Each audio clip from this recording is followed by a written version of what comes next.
bagaimana, sudah muncul di layarnya masing-masing? Sudah, Kak. Oke, kalau sudah, bismillahirrahmanirrahim. Jadi, pembelajaran kita malam ini terkait dengan bela negara ya. Jadi, kalau berbicara mengenai materi bela negara ini, dia merupakan salah satu bahagian dari sifat atau unsur nasionalisme. Nah, tadi malam kita sudah menyinggung masalah nasionalisme, dan itu salah satu unsurnya itu adalah menyangkut tentang bela negara ini. Nah, khusus materi bela negara ini sebenarnya inti dari pembelajaran bela negara ini tidak lain adalah untuk memahamkan kepada setiap warga negara betapa pentingnya atau apa maksud dibalik bela negara itu sendiri. Nah, mengapa kita harus bela negara? Nah, mengapa tiap-tiap warga negara itu diwajibkan untuk bela negara? Nah, itu yang akan kita jawab melalui pembahasan soal-soal pada malam ini. Oke, saya kira itu hanya pengantar. Langsung saja, silakan disimak nomor 1. Di aturan mainnya seperti biasa. Silakan kalian jawab dulu, nanti kita diskusikan bersama.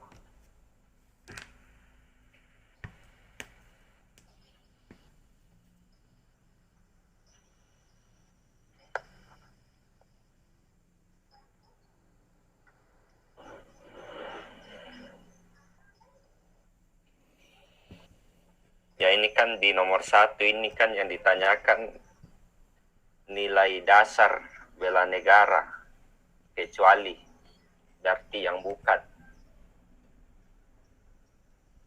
Jadi nilai dasar bela negara itu ada 4, tapi hanya ada 1 yang salah di opsinya. Ini kira-kira mana yang kurang tepat kira-kira di sini nomor 1?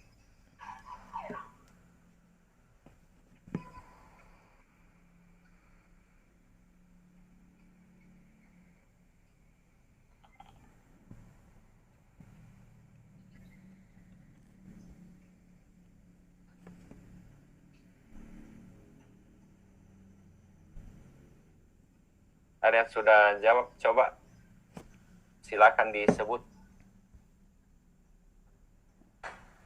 Kak.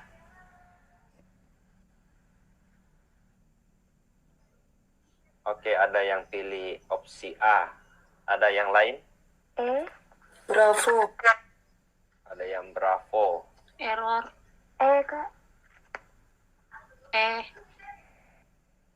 Ada yang error. Oke, jadi jawabannya ini adalah bravo ya. Kewajiban dalam berbangsa itu bukan bahagian dari nilai-nilai dasar bela negara.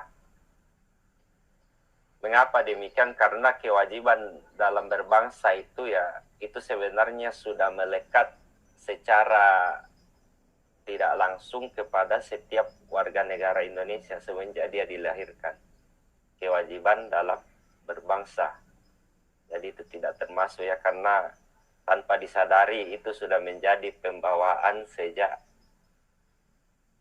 kita dilahirkan sampai saat ini. Nah itu. Jadi yang termasuk bagian dari nilai dasar bela negara itu meliputi cinta tanah air, setia pada Pancasila sebagai ideologi negara, rela berkorban untuk kepentingan bangsa dan negaranya, dan memiliki kemampuan awal bela negara. Nah ini. Jadi rujukannya jelas ya, pasal 1 ayat 1 dan 3 Undang-Undang nomor 23 tahun 2019. Nah itu kalau kalian mau lebih jelasnya, kalau tidak yakin ya silakan di cross check, dicek di pasal 7 ayat 1 dan 3 Undang-Undang nomor 23 tahun 2019. Oke, coba nomor 2 lagi. Ya, coba diamati nomor 2. opsi 1 sampai 7.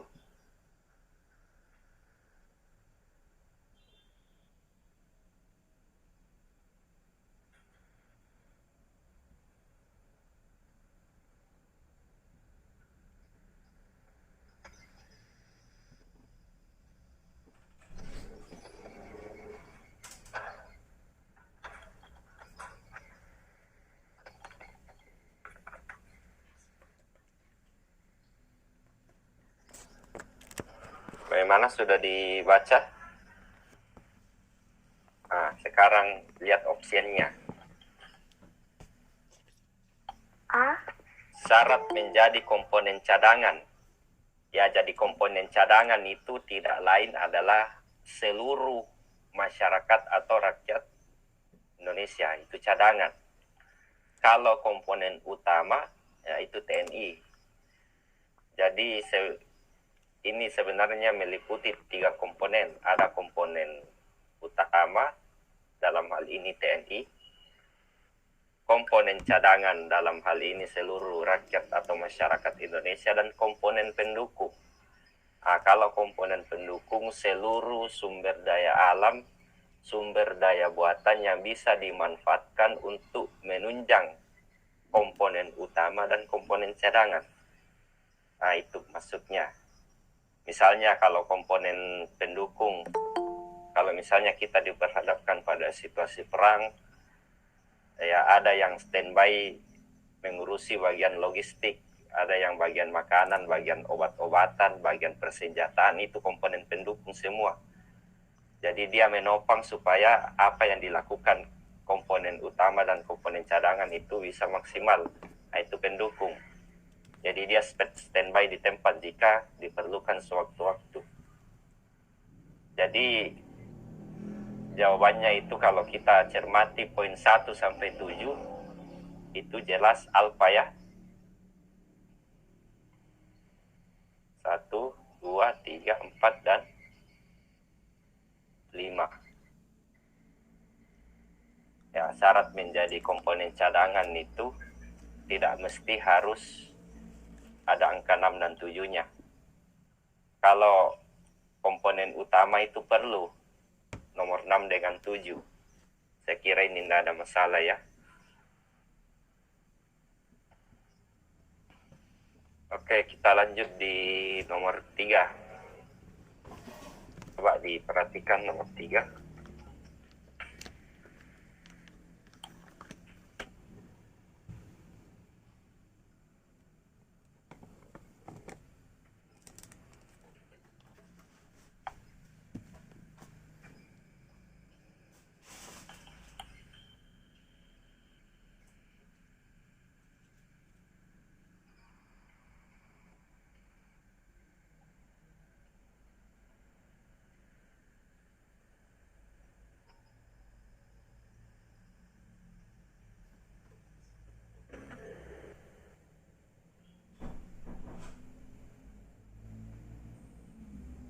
Ya, jadi nomor 3 ini maksudnya pembinaan kesadaran bela negara itu meliputi 3 ruang lingkup. Nah, ruang lingkup bela negara itu ada 3. Kira-kira apa itu?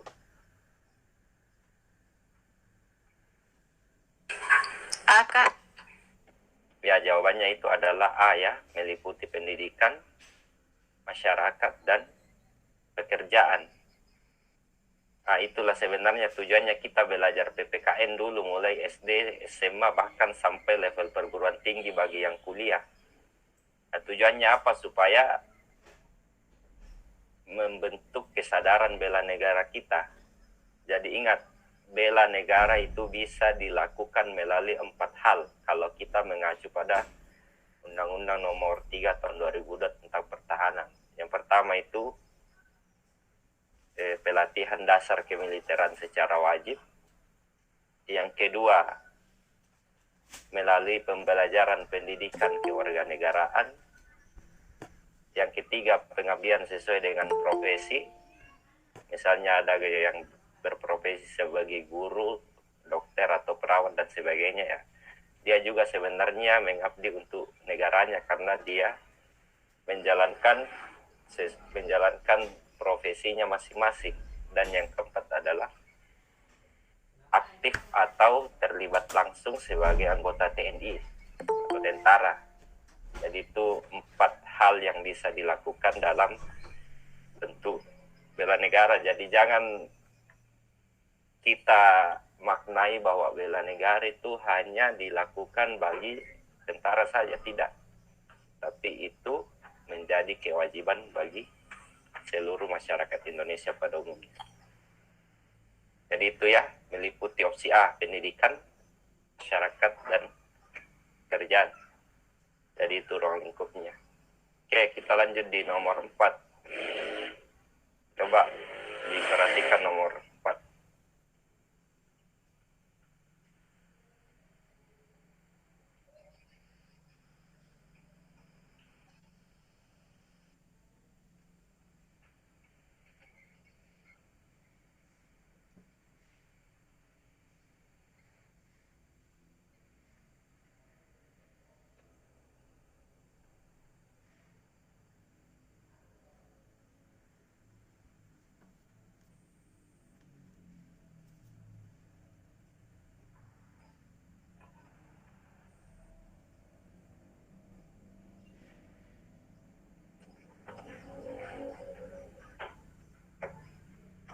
Ini kan intinya pembinaan kesadaran bela negara ditunjukkan kepada warga negara yang bekerja pada, kecuali berarti yang bukan.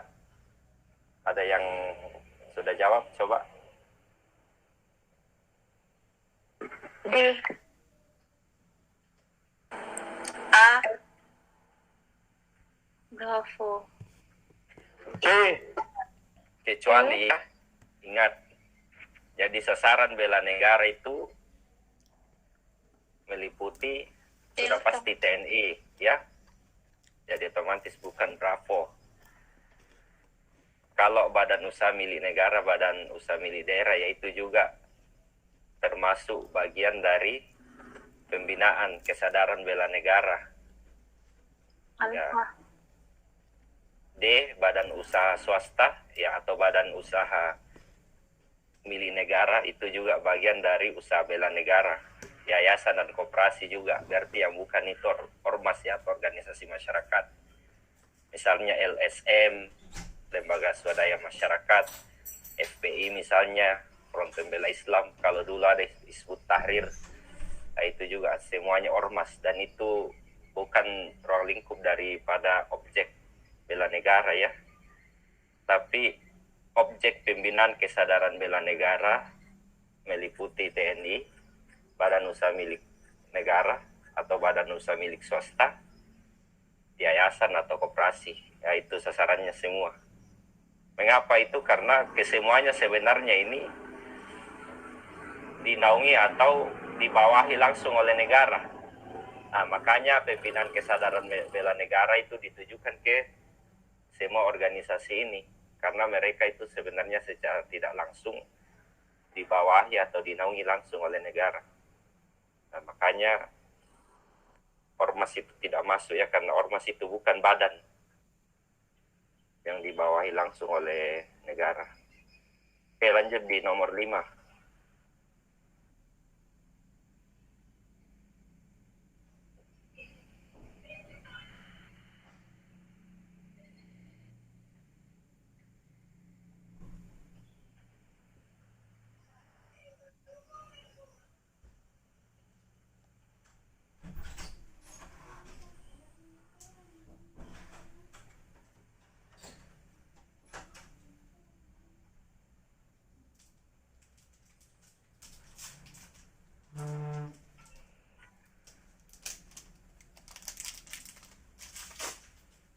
Bagaimana? Sudah dijawab?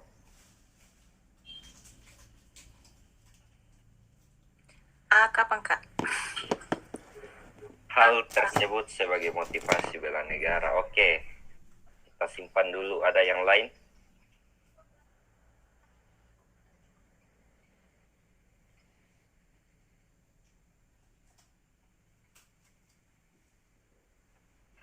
Charlie. Oke, ada yang bilang Charlie. D.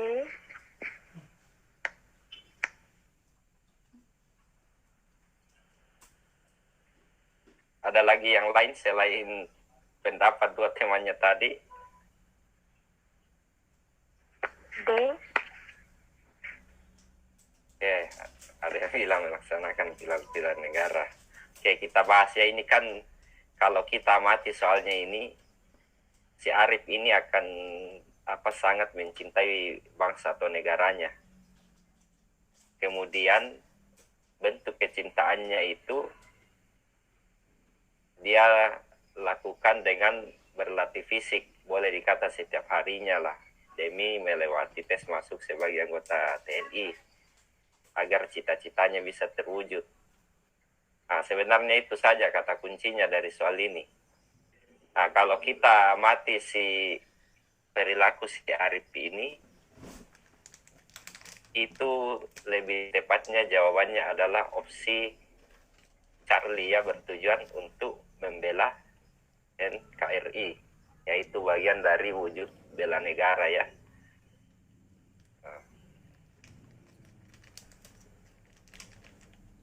Oke, saya kira ini tidak ada masalah. Lanjut di nomor 6.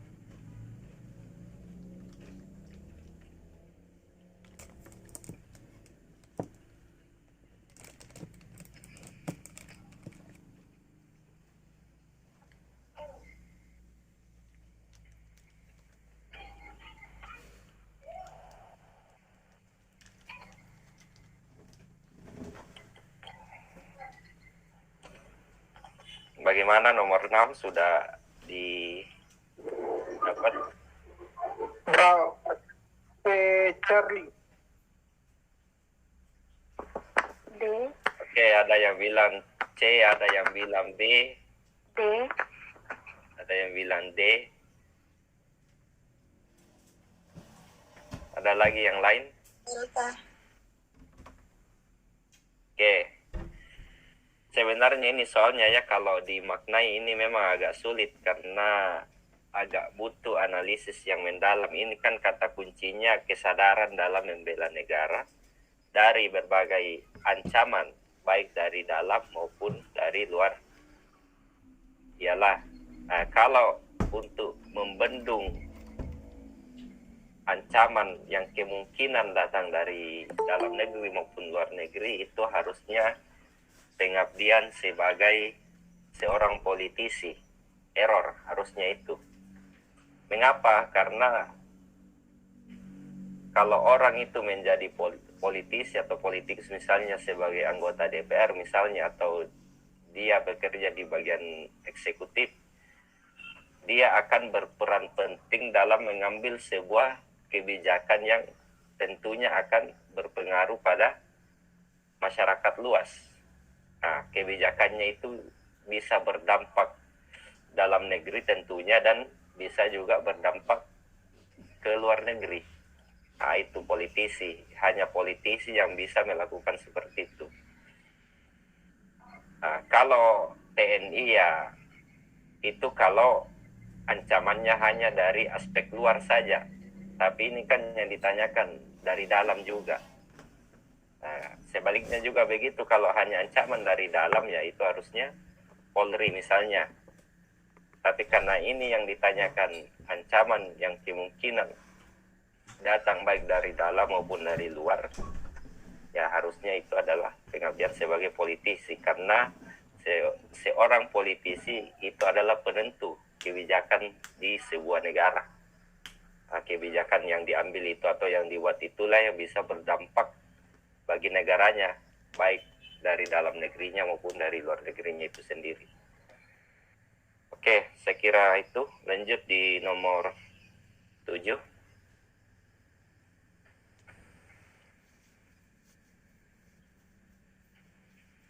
Ya, ini sistem pertahanan NKRI adalah sistem pertahanan yang bersifat, ya C. coba.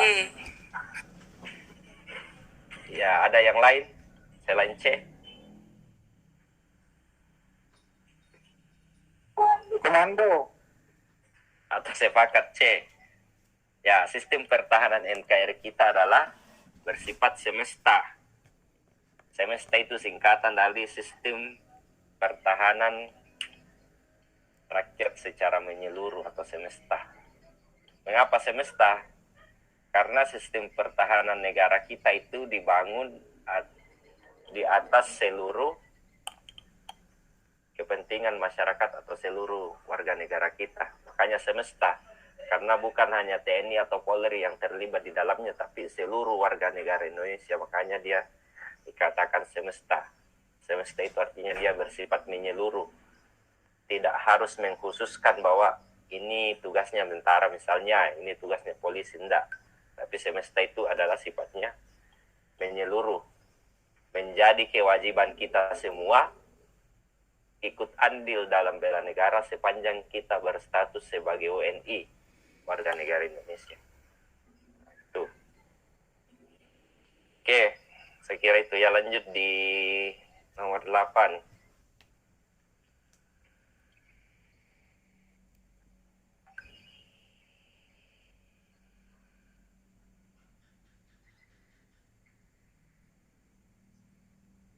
Bravo. B. Ini ya, pahami dulu kata patria. Patria itu kan sebenarnya kata patriotisme berasal dari bahasa Yunani yang disebut patria. Apa artinya itu patria? Rela berkorban. A. Alfa. Ya, patria itu sebenarnya nama lain atau definisinya adalah cinta tanah air. Nah, harusnya Charlie ya, tanah air. Nah, itu arti kata patria itu. Saya kira ini tidak terlalu sulit. Yang penting kita sering mengasah atau mengingat-ingat kalau ada istilah-istilah yang seperti ini muncul. Oke, lanjut di nomor 9.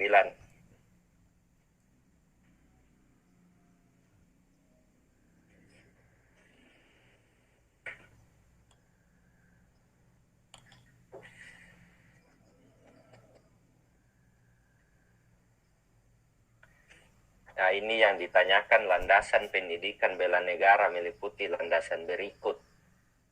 Kecuali. Ya, berarti yang bukan. D.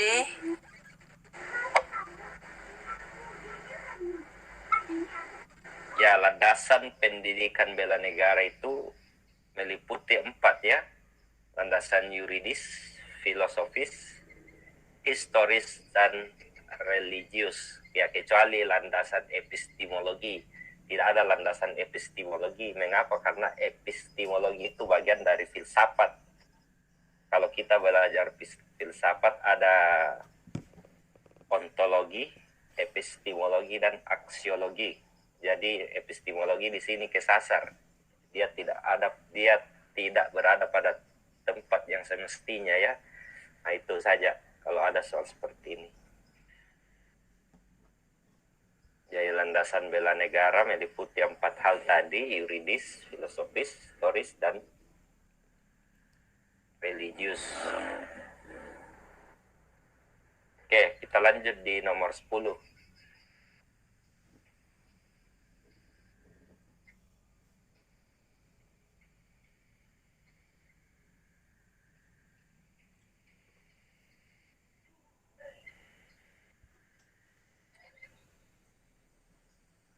Nah, ini sebenarnya mudah. Pertahanan negara itu disesuaikan dengan kondisi geografis sebuah negara. Kalau kondisi geografisnya Indonesia itu apa? Dia sebagai negara yang bersifat apa? Bravo. Ya, dia sebagai negara kepulauan atau biasa disebut archipelago state. Negara yang terdiri atas beberapa pulau sehingga menjadi satu kesatuan. Oke, lanjut nomor 11.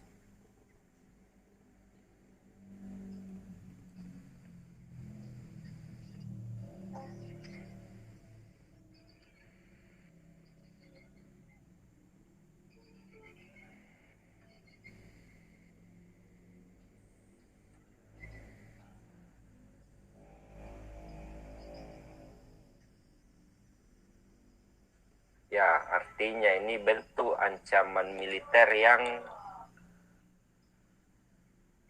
potensinya itu paling sering terjadi di NKRI. Kalau menurut pengamatan Anda, kira-kira dari 5 opsi ini, mana yang paling sering terjadi? B. Teroris. Aksi teroris. Delta. B. Delta. Oke, ada yang Delta, ada yang lain? C. Ya, yang sering terjadi sebenarnya itu Bravo ya. Pelanggaran wilayah.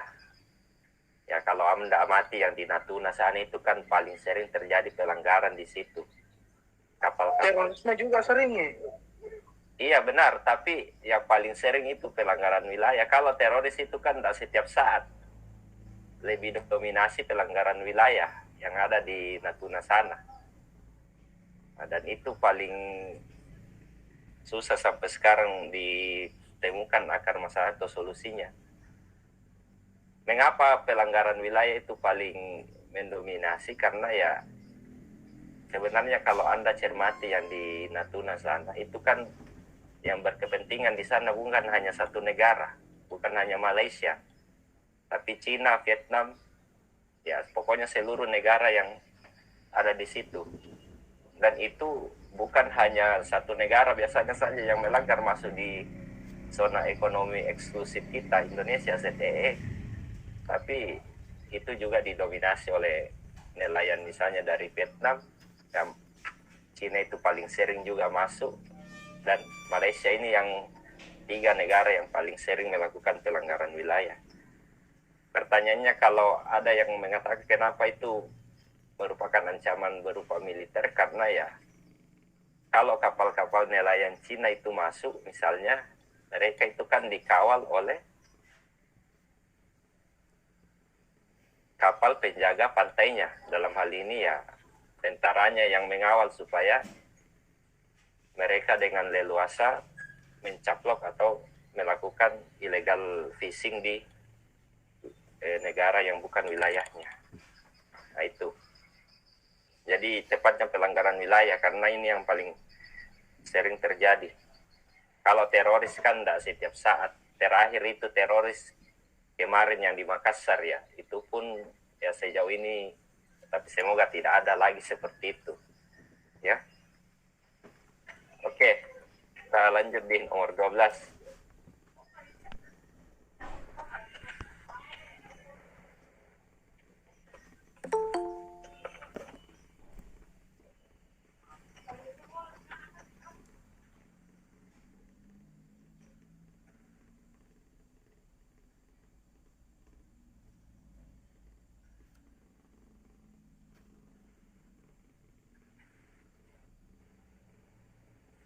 A. Oke, ini kan kemampuan dalam melindungi aset strategis yang dilakukan oleh Pusat Pertahanan Cyber Kementerian Pertahanan, yaitu Safeguard namanya ya, Alpha.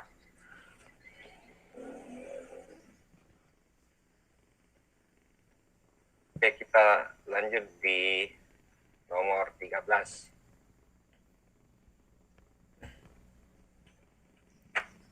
Ancaman non-militer digolongkan ke dalam ancaman pada bidang-bidang berikut, kecuali ya non-militer itu atau biasa disebut non-tradisional. Kesehatan. Ya itu kesehatan ya, benar. Jadi ancaman non-militer itu saya sudah singgung tadi malam, bisa karena ideologi, politik, sosial budaya, ekonomi, atau kemaslahatan umat juga bisa. Jadi kesehatan dengan agama itu yang tidak ada relevansinya. Oke, lanjut di nomor 14.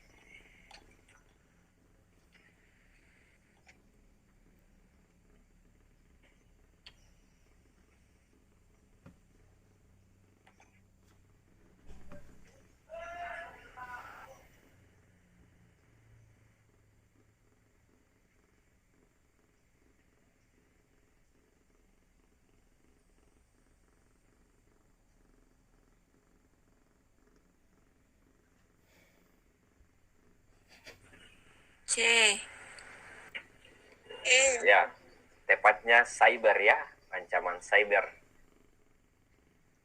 Ini kan kata kuncinya di situ penggunaan teknologi yang berbasis komunikasi dan berbasis komputer ya. Ancaman dan gangguan yang berhubungan erat dengan penggunaan teknologi atau biasa disebut kejahatan dunia maya, yaitu cyber. Kalau itu adalah pengrusakan data di dunia maya atau pencurian data yang sering dilakukan oleh pihak-pihak yang tidak bertanggung jawab. Misalnya akunnya si A dibobol dan dicuri datanya, itu hacking.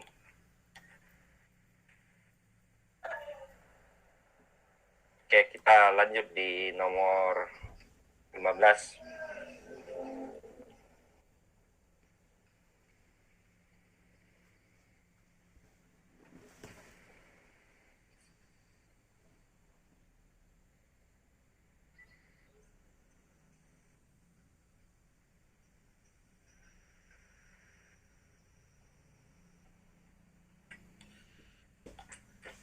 Coba disimak nomor 15.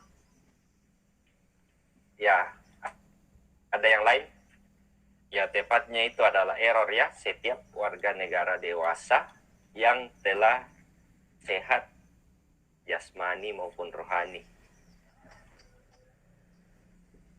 Jadi itu tadi, bela negara itu merupakan kewajiban bagi seluruh warga negara.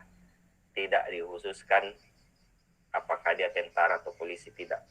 Tapi sepanjang dia warga negara, maka wajib dia melakukan bela negara sepanjang dia sudah dewasa dan sehat jasmani maupun rohani. Jadi tidak mesti harus mengikuti pelatihan bela negara dulu, tidak. Kalau itu yang mau ditunggu, jangan sampai orang hanya mengatakan ya daripada ikut bela negara, daripada ikut pelatihan bela negara misalnya, ya mendingan kita bekerja sesuai dengan pekerjaan atau profesi masing-masing. Itu yang dihindari.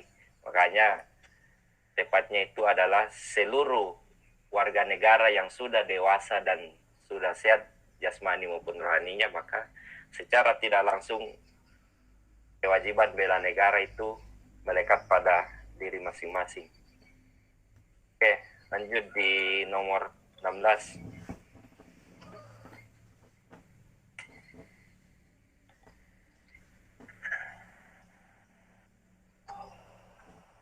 Nah, bagaimana kira-kira wujud bela negara yang dilakukan seorang WNI, warga negara Indonesia yang berada di luar negeri? Misalnya, apa wujud bela negaranya kira-kira itu? B. B. Bravo. D. Ya, jawabannya benar ya. D. Mengembangkan ilmu pengetahuan. Mengapa demikian? Karena kalau kita mengembangkan ilmu pengetahuan misalnya di luar negeri, misalnya si A kuliah di sebuah perguruan tinggi di Amerika, lantas dia berprestasi lulus dengan nilai yang memuaskan, otomatis kan yang bangga itu bukan hanya keluarganya, tapi dia juga mengharumkan nama bangsa. Nah, itu juga bagian dari bela negara. Atau Anda berprestasi di luar negeri, yang baru-baru ini yang pasangan ganda putri Indonesia itu yang meraih medali emas, itu juga bagian dari bela negara, karena lewat usaha dan kerja kerasnya dia mengharumkan nama bangsanya di luar negeri. Itu termasuk bela negara di samping mengembangkan ilmu pengetahuan. Oke, nomor 17. Kayaknya ini tidak tampil semua ya, jadi coba diamati di soal yang saya kirim tadi. Secara harfiah, pengertian dari upaya pembelaan negara sendiri ialah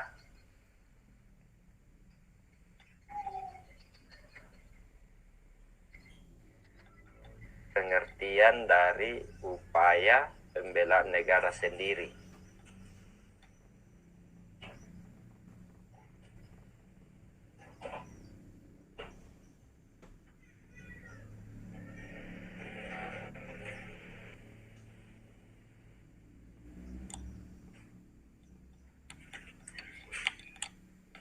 Bagaimana? Sudah ya ini hati-hati di sini ya Kak, hampir mirip semua. E.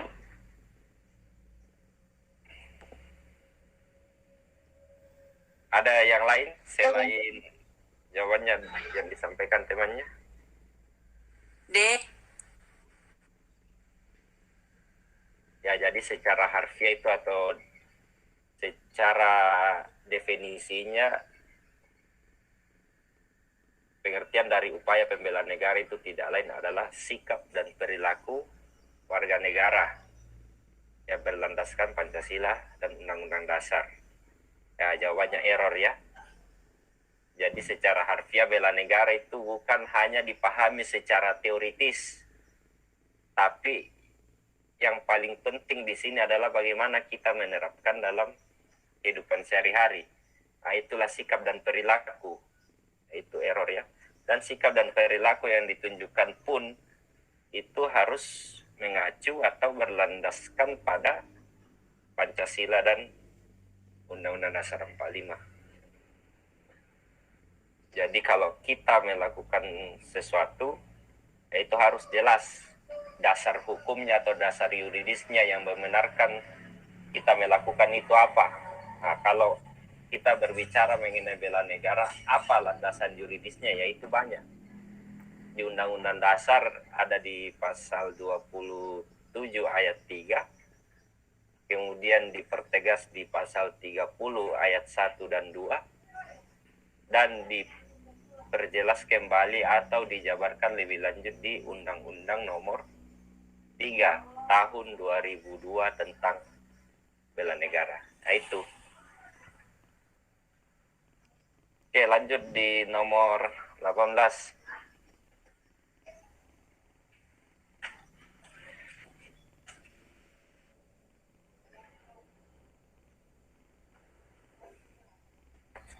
Usaha bela negara dalam menghadapi ancaman non-tradisional tuh yang dilakukan oleh negara, kecuali. Coba mana kira-kira ini? A. Yang bukan merupakan ancaman non-tradisional atau ancaman non-militer. Ya, tepatnya itu adalah upaya agresi militer. Karena kalau agresi militer, dia itu bahagian dari ancaman tradisional atau militer. Jadi ancaman non-tradisional itu opsi B sampai error. Penyelundupan kayu, illegal fishing, penangkapan, peredaran obat terlarang, penyelundupan flora dan fauna endemik atau yang dilindungi. Oke, kita lanjut nomor 19.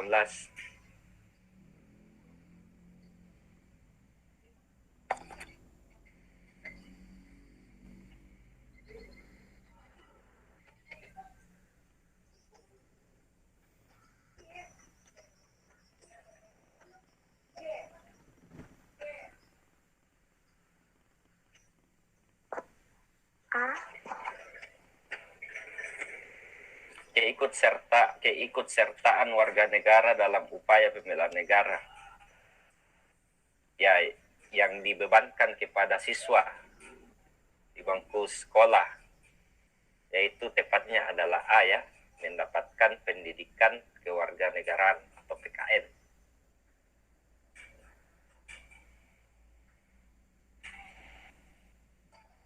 Oke, lanjut nomor 20.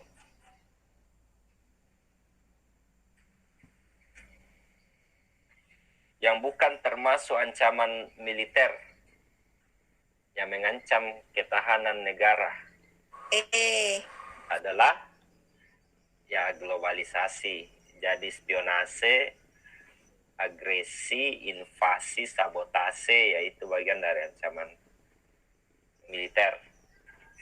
spionase itu ya menyelundupkan mata-mata di negara lain guna mencuri rahasia di negara itu. Itu spionase. Kalau agresi, sebenarnya agresi dengan invasi itu sama. Definisinya itu melakukan penyerangan ke negara lain dengan maksud menguasai negara itu. Nah, itu spionase. Apa itu agresi atau invasi? Nah, contohnya yang di Palestina sana. Dan sabotase. Kalau sabotase itu aksi pengerusakan alat vital atau alat penting yang dianggap berguna bagi negara. Nah, itu sabotase namanya. Kita lanjut di nomor 21.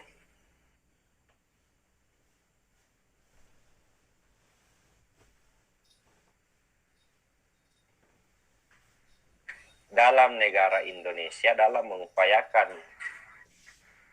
bela negara dilandasi dengan asas. Kira-kira asas apa ini? A. Ada yang lain? Selain A? C. Charlie. Ya, jawabannya tepatnya demokrasi. Mengapa demokrasi? Karena ya itu tadi, pelaku dari bela negara itu kan sebenarnya seluruh rakyat Indonesia. Nah, kemudian definisi dari rakyat itu, definisi dari demokrasi itu kan dari, oleh, dan untuk rakyat. Jadi sebenarnya wujud bela negara itu pelakunya apa? Inisiatifnya dari rakyat, pelakunya dari rakyat, dan pada dasarnya atau kepentingan itu sendiri diperuntukkan untuk rakyat itu sendiri. Itu demokrasi. Kalau A itu kurang tepat, kalau dia dikaitkan dengan perekonomian misalnya, itu cocok karena di pasal 34 itu ayat 1 itu kan jelas perekonomian disusun berdasarkan atas asas kekeluargaan. Jadi kurang tepat kalau Alfa, lebih tepatnya kalau Charlie. Oke, lanjut nomor 22.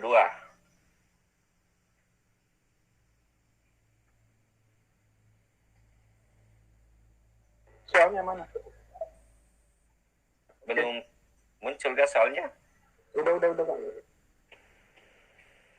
Ya, coba dicermati, diamati, dan dianalisis nomor 22. Ini kan yang ditanyakan kedudukan rakyat.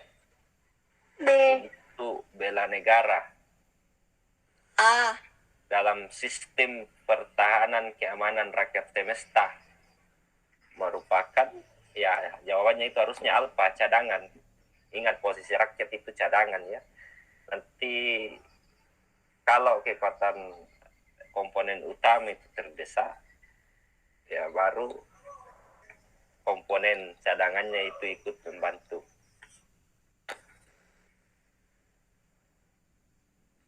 Oke, kita lanjut di... Sudah jelas ya Alfa tadi ya, komponen cadangan itu rakyat. Semangat sekali. Sabar. Jadi bedakan antara komponen utama dengan kekuatan utama. Kalau konteks soalnya yang diminta komponen utama ya hanya TNI. Akan tetapi jika yang ditanyakan kekuatan utama ya gabungan antara TNI dan Polri. Sedangkan komponen cadangan maupun kekuatan utama itu sama-sama rakyat. Komponen pendukung maupun kekuatan pendukung juga sama. Yang berbeda hanya di komponen utamanya dengan kekuatan utamanya. Itu saja. Oke, kita lanjut di nomor 23.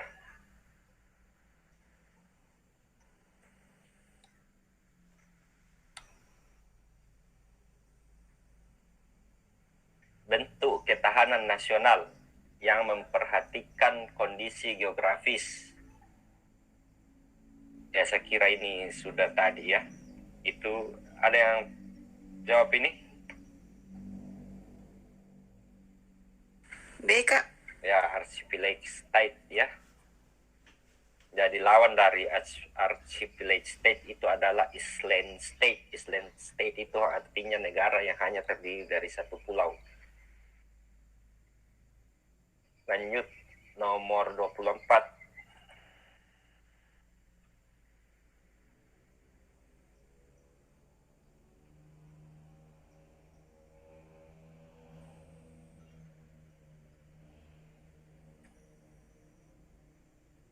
Ini kan konteks soalnya apa kira-kira ancaman yang mungkin timbul kalau tingkat pengangguran dalam suatu wilayah itu meningkat. Contohnya di masa COVID sekarang itu kan pengangguran itu luar biasa karena banyak yang di PHK. Pemutusan hubungan kerja itu di mana-mana. Apa kira-kira dampaknya bagi negara? Alfa. Nah, coba Anda analisis. E, Kak. Alfa. E. Oke, ada yang bilang alfa, ada yang bilang E. Oke, masih ada. C. Coba jawaban yang lain. C. Ya, tepatnya itu Charlie ya, stabilitas politik atau stabilitas nasional. Mengapa ini menjadi ancaman? Karena ya kalau tahulah sendiri kalau namanya orang kalau pemutusan hubungan kerja tidak jelas apa yang akan dia lakukan setelah itu kan bisa saja segala macam cara bisa dia lakukan untuk memenuhi kebutuhan hidupnya. Nah, itu bisa mengganggu stabilitas negara. Otomatis aparat keamanan dalam hal ini Polri ya akan bertambah juga beban tugasnya untuk mengurusi hal-hal yang seperti itu. Ya, bisa mengarah pada aksi kriminalitas yang bisa saja dilakukan oleh orang sewaktu-waktu karena masalah kebutuhan hidupnya yang dia juga harus penuhi. Nah, jadi tepatnya stabilitas politik atau stabilitas nasional itu sangat berkaitan erat dengan itu.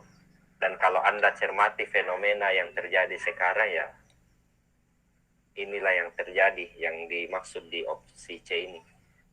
Mengganggu stabilitas nasional atau politik. Oke, lanjut nomor 25.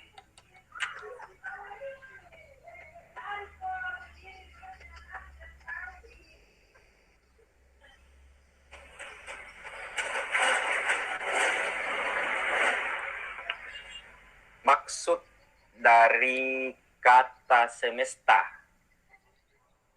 adalah apa kira-kira? D.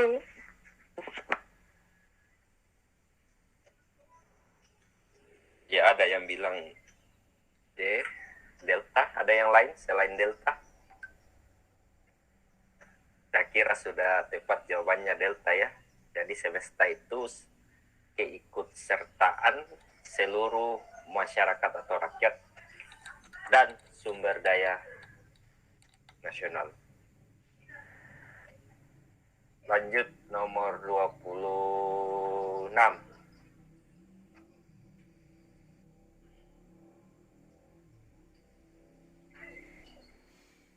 Ya ini hati-hati kalau Anda tidak mengerti landasan hukum atau landasan yuridis. Nah, yang bukan termasuk landasan hukum kewajiban dari dilakukannya kegiatan bela negara terhadap NKRI adalah E, Kak. ya jawabannya adalah error ya. Undang-Undang nomor 21 tahun 2003. Nah, itu tidak ada kaitannya dengan bela negara ya. Jadi opsi A, B, C, D, E ya itu semua berkaitan dengan bela negara. Oke, kita lanjut di nomor 27.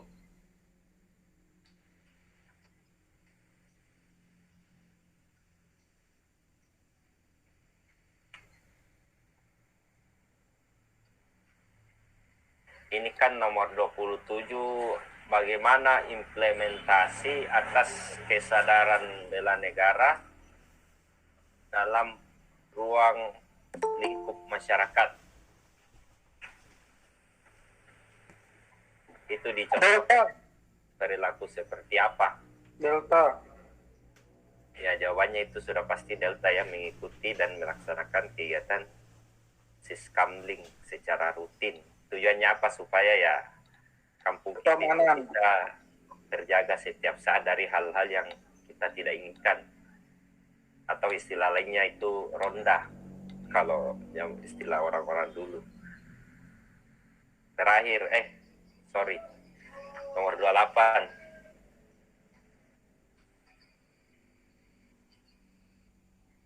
Tindakan yang sepatutnya dilakukan ketika mendengar atau melihat suatu kelompok yang berupaya untuk melepaskan diri dari negara kesatuan adalah, maksudnya bagaimana sikap kita kalau kita diperhadapkan pada situasi seperti ini.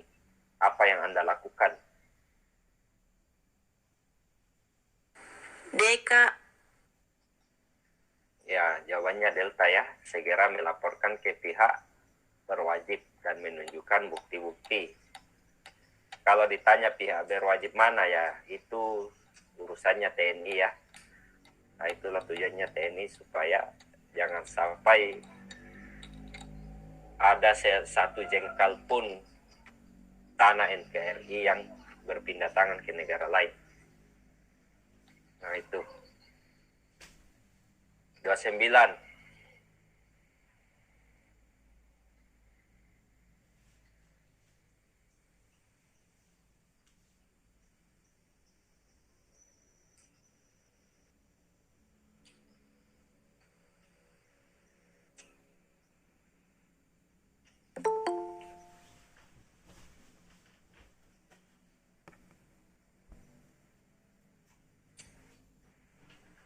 A.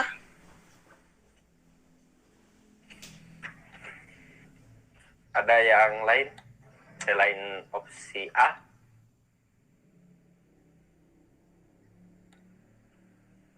Atau sudah sepakat semuanya A?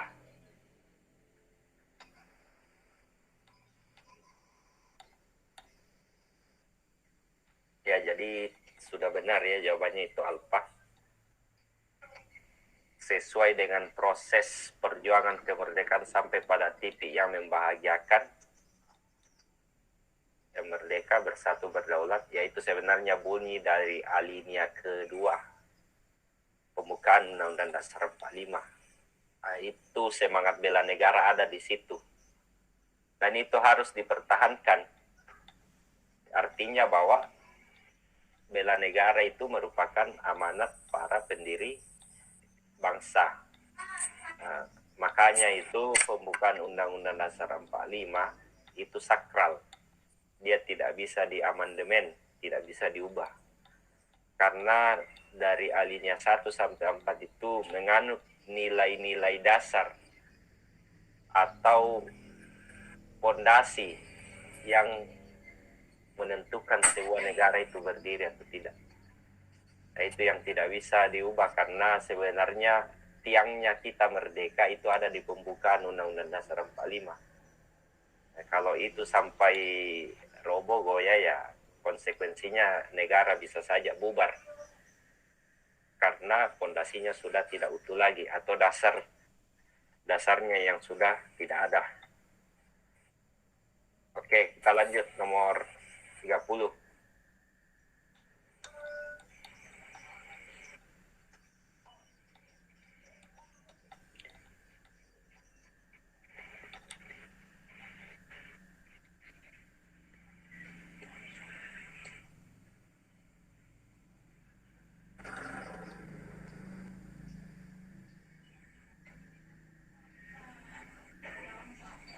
Coba diperhatikan nomor 30.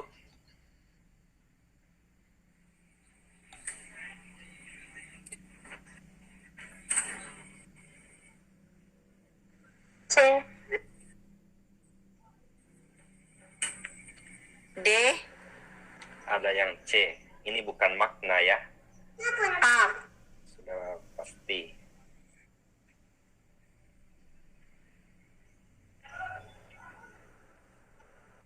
Lebih tepatnya itu adalah delta, prinsip bela negara. Kalau ciri bela negara itu dia sudah melakukan, tapi kalau Anda cermati angka 1 sampai 4 di atas itu kan tidak ada satupun yang mengarah pada pengimplementasian atau pengamalan bela negara. Ini hanya sebatas teori saja. Nah, nanti kalau sudah diaplikasikan baru jawabannya ciri. Tapi karena ini hanya sebatas teori ya, itu kaitannya dengan prinsip. Nah, begitu. Oke, terakhir 30.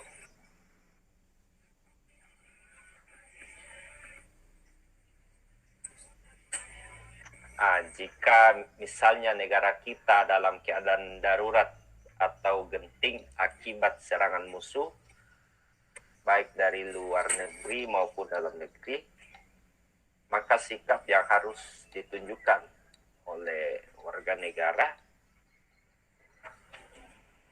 ialah, misalnya kita di posisi ini, negara kita diserang, apa yang Anda lakukan?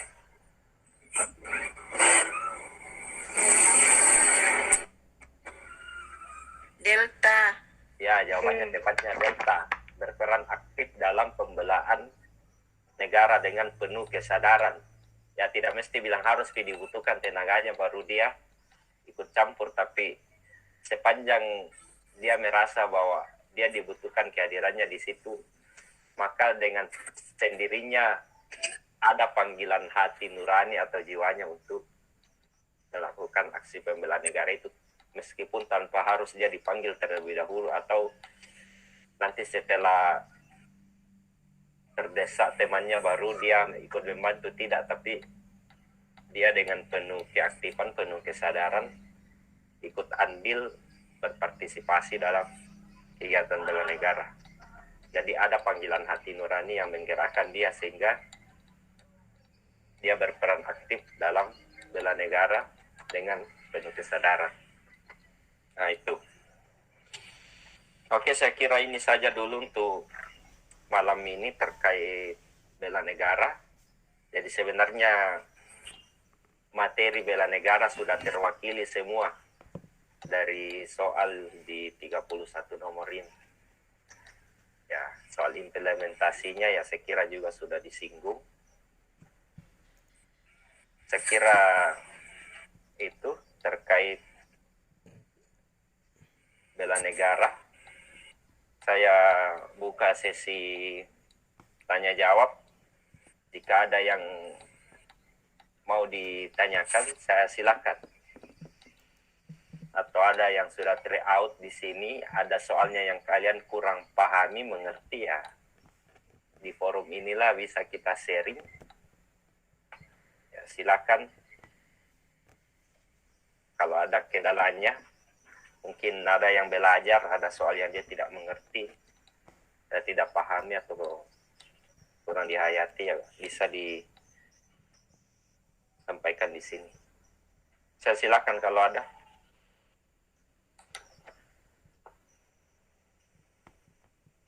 Kak, saya Iya. boleh bertanya Iya, silakan. soal nomor 15. Itu kan jawabannya setiap warga negara dewasa yang sehat jasmani dan rohani. Nomor 15. 15. Oke ya, kenapa? Kan ini pertanyaannya kan implementasi dan penerapan bela negara dalam kehidupan sehari-hari yang sangat wajib dilakukan oleh, jawabannya setiap warga negara dewasa. Pertanyaannya, berarti yang masih remaja ini tidak sangat wajib menerapkan atau mengimplementasikan penerapan bela negara. Ya, sebenarnya kalau kita maknai ya dalam penerapan bela negara, itu kan menjadi kewajiban bagi orang dewasa dan yang memiliki badan yang sehat dan badan yang sehat secara jasmani maupun rohani. Sebenarnya remaja itu belum bisa berpartisipasi dalam hal bela negara kalau kita mengacu pada konsep daripada bela negara itu sendiri.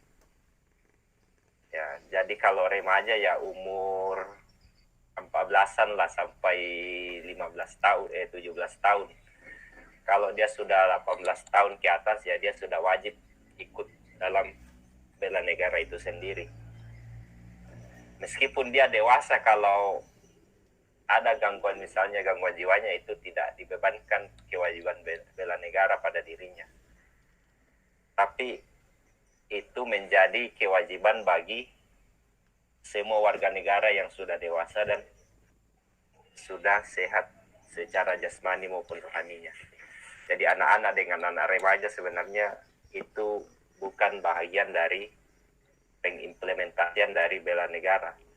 Tapi kalau mempelajari tentang arti atau makna di balik bela negara itu sendiri, ya itu mereka bisa pelajari.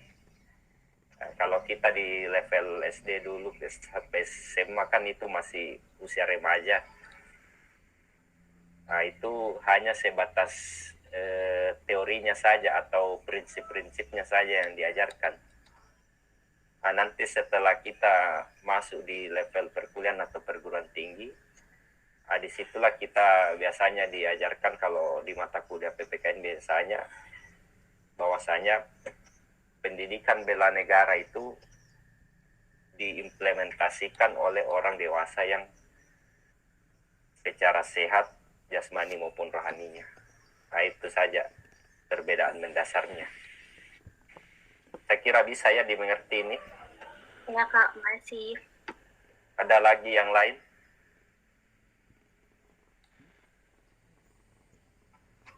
Atau ada soal yang tidak berkaitan dengan bela negara lah, silakan ditanyakan. Kayak yang tadi, masalah adendum itu ya, itu juga lebih bagusnya kalau Anda bertanya kalau kita sementara pembelajaran seperti ini, karena kalau di grup itu saya kira agak terbatas kita menjelaskannya ya.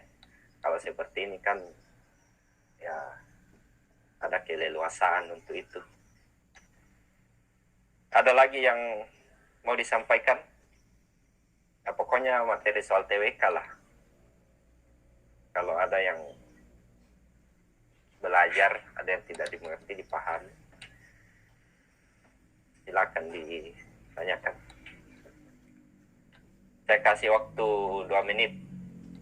Kalau tidak ada ya saya kira sudah cukup ya, kalau tidak ada yang mau bertanya.